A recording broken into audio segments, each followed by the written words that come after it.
चलेंगे भैया, अब हम अपनी नेक्स्ट क्लास शुरू कर रहे हैं फिजिकल फीचर्स ऑफ इंडिया की। और आज का जो हमारा फिजियोग्राफिक डिवीजन है उसका नाम है कोस्टल प्लेन्स। हाय बुढ़ापा, ठीक है। आज का जो हमारा फिजियोग्राफिक डिवीजन है वो है कोस्टल प्लेन्स, ठीक है। इससे पहले हमने इंडियन डेजर्ट पढ़ा था जो कि सबसे छोटा फिजियोग्राफिक डिवीजन था, सबसे इजी फिजियोग्राफिक डिवीजन था। आज हम जो पढ़ेंगे वो भी कंपैरेटिवली बहुत आसान है, ठीक है। देखो, पिछली क्लास में हमने समझा था कि एक तरफ हैं वेस्टर्न घाट्स जो कि हैं पहाड़, ठीक है, और दूसरी तरफ हैं ईस्टर्न घाट्स, ठीक है। एक जरा इसको फोटो से समझेंगे। देखो, जो ये ग्रीन वाला एरिया तुम्हारे को दिखाई दे रहा है ना, ये जो ग्रीन वाला एरिया दिखाई दे रहा है, एक तरफ है वेस्टर्न कोस्टल प्लेन्स और एक तरफ है ईस्टर्न कोस्टल प्लेन्स। लेकिन इसके बिल्कुल साइड में है वेस्टर्न घाट्स, ठीक है। इसके बिल्कुल साइड में है वेस्टर्न घाट्स जो कि पहाड़ी रीजन है। कैसा रीजन है? पहाड़ी रीजन है। और दूसरी तरफ है अरेबियन सी। क्या है? अरेबियन सी। सिर्फ वेस्टर्न कोस्टल प्लेन्स के ऊपर ध्यान दो, ठीक है। दूसरी तरफ पानी है। अब ये पहाड़ों और पानी के बीच का जो प्लेन एरिया है उसके बारे में हम डिटेल में पढ़ने जाने वाले हैं। बात समझ में आ रही है? सिमिलरली ऐसे ही ईस्टर्न कोस्टल प्लेन्स में ईस्टर्न घाट्स और बे ऑफ बंगाल के बीच का जो प्लेन एरिया है उसके बारे में हम पढ़ने जाने वाले हैं। बात समझ में आ रही है? ठीक है। तो कोस्टल प्लेन्स का सबसे पहले मतलब क्या होता है? ऐसे प्लेन्स जो कि कोस्ट लाइन ऑफ इंडिया के आसपास लाई करते हैं, ठीक है। जो कि कोस्ट लाइन ऑफ इंडिया यानी कि जो समुद्री रीजन है इंडिया का, बिल्कुल उसके साथ की साथ जो लाई करते हैं। बात समझ में आ रही है? ठीक है। इसमें हमने दो डिविजन्स करे हैं इनकी क्लासिफिकेशन के लिए। जो वेस्ट की तरफ है वो है वेस्टर्न कोस्टल प्लेन, जैसा कि तुम फोटो में देख सकते हो, और जो ईस्ट की तरफ है वो है ईस्टर्न कोस्टल प्लेन्स, ठीक है। चलो आगे समझेंगे। सबसे पहले हम बात करने जा रहे हैं वेस्टर्न कोस्टल प्लेन्स के बारे में, ठीक है। वेस्टर्न कोस्टल प्लेन्स जो हैं ये वेस्टर्न घाट्स और अरेबियन सी के बीच में है। किसके बीच में है? वेस्टर्न घाट्स और अरेबियन सी के बीच में है, ठीक है। ये नैरो हैं कंपैरेटिवली। अगर तुम इस फोटो में भी देखो तो कंपैरेटिवली जो वेस्टर्न कोस्टल प्लेन्स हैं ये नैरो हैं। और दूसरी बात क्या है कि ये डिसकंटिन्यूअस प्लेन्स है, ठीक है। ये जो स्ट्रिप है, ये जो ग्रीन स्ट्रिप है वेस्टर्न कोस्टल प्लेन्स की, ऐसा नहीं है कि हर जगह प्लेन अवेलेबल है। कुछ जगहों पर प्लेन्स है ही नहीं, ठीक है। डायरेक्ट पहाड़ है और फिर पानी, ठीक है। तो western coastal plains discontinuous plains हैं। At some places a lot of plain area is available, but at some places very less plain area is available, ठीक है। तो इसका मतलब होता है डिसकंटिन्यूअस प्लेन्स। अब जो वेस्टर्न कोस्टल प्लेन्स हैं इनकी इजी क्लासिफिकेशन के लिए, किसके लिए?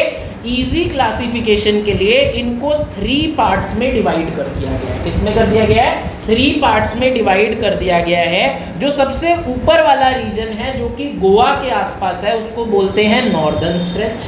फिर उससे नीचे आए तो उसको बोलते हैं सेंट्रल स्ट्रेच, और जो तीसरा है उसको कहते हैं सदर्न स्ट्रेच। अब एक बात याद रखनी है, 1 नंबर में पेपर में अक्सर पूछी जाती है। देखो क्या है, जो नॉर्दर्न स्ट्रेच है उसी को ही कोंकण रीजन के नाम से भी बुलाया जाता है। जो सेंट्रल स्ट्रेच है उसी को कन्नड़ प्लेन्स के नाम से भी बुलाया जाता है, और जो सदर्न स्ट्रेच है उसको मालाबार कोस्ट के नाम से भी बुलाया जाता है, ठीक है। तो ये तुम्हें याद रखना है कि जो वेस्टर्न कोस्टल प्लेन्स हैं इनको हमने 3 पार्ट्स में बांटा। नॉर्दर्न स्ट्रेच या फिर कोंकण रीजन, दूसरा हमने बांटा सेंट्रल स्ट्रेच या फिर कन्नड़ प्लेन्स, ठीक है। तीसरा हमने बांटा सदर्न स्ट्रेच यानी कि मालाबार कोस्ट। बात समझ में आ रही है?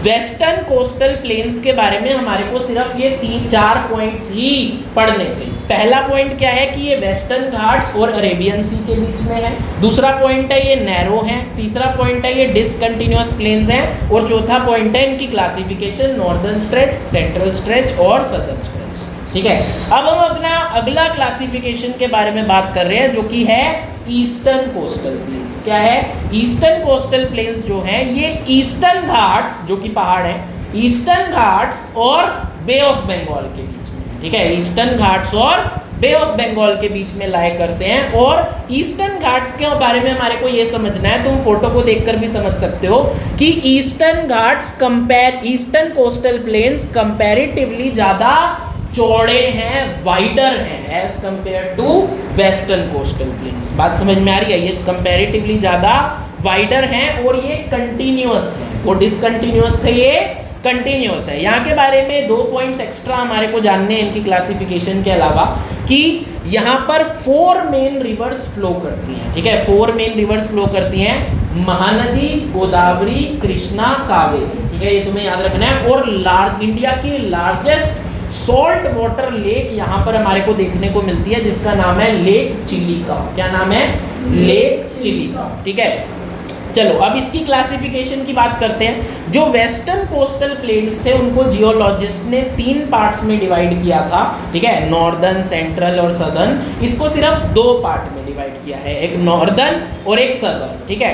तो जो नॉर्दर्न स्ट्रेच है उसको हम लोग नॉर्दर्न सिरकार के नाम से भी जानते हैं, और जो सदर्न स्ट्रेच है उसको हम कोरोमंडल कोस्ट के नाम से भी जानते हैं, ठीक है। बस इतनी ही ओवरऑल हमारे को इसके बारे में बात समझनी थी। जरा हम जो भी हमने सब कुछ पढ़ा है उसको अच्छे से एक बार रिवाइज कर लेते हैं, ठीक है। देखो सबसे पहले कोस्टल प्लेन्स होते क्या हैं? तो ये ऐसे प्लेन्स होते हैं जो कि कोस्ट लाइन ऑफ इंडिया के साथ साथ हमारे को मिलते हैं, जिसके डायरेक्ट बाद समुद्र है, ठीक है, डायरेक्ट बाद समुद्र है, ठीक है। अब ये 2 टाइप के हैं, एक वेस्ट में जो है वो है वेस्टर्न कोस्टल प्लेन, जो ईस्ट में है वो है ईस्टर्न कोस्टल प्लेन, ठीक है। जो वेस्टर्न, सबसे पहले वेस्टर्न कोस्टल प्लेन की बात करेंगे, ठीक है, सब लेफ्ट की तरफ देखेंगे। वेस्टर्न कोस्टल प्लेन्स जो हैं वो वेस्टर्न घाट्स और अरेबियन सी के बीच में, ठीक है। वेस्टर्न घाट्स यानी कि पहाड़ है वहाँ पे, और दूसरी तरफ अरेबियन सी है, ठीक है। ये कंपैरेटिवली नैरो हैं और डिसकंटिन्यूअस है। नैरो और डिसकंटिन्यूअस क्या होता है हमने ऑलरेडी डिस्कस किया। इनको 3 पार्ट्स में डिवाइड किया गया है, एक नॉर्दर्न स्ट्रेच जिसको कोंकण रीजन भी कहते हैं, एक सेंट्रल स्ट्रेच जिसको कन्नड़ प्लेन्स भी कहते हैं, एक सदर्न स्ट्रेच जिसको मालाबार कोस्ट भी कहते हैं। हमारे को वेस्टर्न कोस्टल प्लेन्स के बारे में सिर्फ इतनी ही बातें जाननी है, ठीक है। अब हम अगली तरफ चलते हैं, सब लोग राइट की तरफ ध्यान देंगे जहां पर है ईस्टर्न कोस्टल प्लेन्स, ठीक है। अब देखो जो ईस्टर्न कोस्टल प्लेन्स हैं ये हैं ईस्टर्न घाट्स, जो ईस्टर्न घाट्स पहाड़ है, और बे ऑफ बंगाल के बीच में, ठीक है। बे ऑफ बंगाल ये समुद्र वाला रीजन, ठीक है। और ये कंपैरेटिवली ज़्यादा चौड़े हैं, ज़्यादा वाइडर हैं वेस्टर्न कोस्टल प्लेन्स से, और ये कंटिन्यूअस हैं। क्या हैं? लगातार हैं, कंटिन्यूअस है। ऐसा नहीं है कहीं पे चौड़े कहीं पे कम चौड़े, लगभग एक ही विड्थ के ये पूरे टॉप से लेकर बॉटम तक है, ठीक है। अब इनकी क्लासिफिकेशन को समझ लेते हैं जरा। जैसे कि वेस्टर्न कोस्टल प्लेन्स को 3 पार्ट्स में डिवाइड किया था, इनको 2 पार्ट्स में डिवाइड किया है। जो ऊपर वाला नॉर्दर्न स्ट्रेच है उसको कहते हैं नॉर्दर्न सिरकार, जो रेड में लिखा हुआ है, और जो नीचे वाला सदर्न स्ट्रेच है उसको कहते हैं कोरोमंडल कोस्ट, ठीक है। इसके अलावा हमारे को ईस्टर्न कोस्टल प्लेन्स के बारे में केवल 2 पॉइंट इंपॉर्टेंट और याद रखने हैं, कि यहाँ पर 4 मेन रिवर्स भी फ्लो करती हैं, महानदी, कृष्णा, कावेरी और गोदावरी, ठीक है। महानदी, कृष्णा, कावेरी और गोदावरी, और यहाँ पर लार्जेस्ट सॉल्ट वाटर लेक भी हमारे को देखने को मिलती है, जिसका नाम है लेक चिलिका। बस इतनी ही बातें हमारे को जाननी है कोस्टल प्लेन्स के बारे में। तो ये भी इंडियन डेजर्ट की तरह छोटा सा और कंपैरेटिवली इजी है। बात समझ में आ रही है? ठीक है, चलो तो अभी आज की क्लास यहीं तक ही है।